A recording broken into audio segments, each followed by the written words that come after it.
औरंग्याची अवलाद झोपेतून उठून म्हणतेय, मी हिंदू रक्षक, मी हिंदू गब्बर.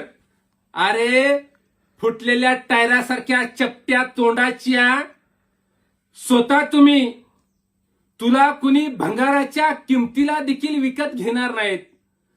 अरे स्वतः तुमचा स्वाभिमान भाजपकडे घाण टाकलेली अवलाद, भाजपाच्या दावणीला बांधले गेलेली अवलाद, आणि तुम्ही सांगता मातोश्रीच्या बाथरूम मध्ये देखील बॅनर लागले जातेले. अरे भाजपने तुझी लायकी, तुझी किंमत काय केलेली आहे? टिश्यू पेपर सारखी केलेली आहे रे औरंगाच्या अवलाद्या. त्याच्यामुळे तोंड सांभाळून बोल. ही ज्यावेळेस गोष्ट तुझ्या लक्षात येईल त्यावेळेस तू महाराष्ट्र सोडून गेल्याशिवाय राहणार नाही. आणि शिवसैनिक तुझ्या त्या मोक्याची वाट बघत आहात.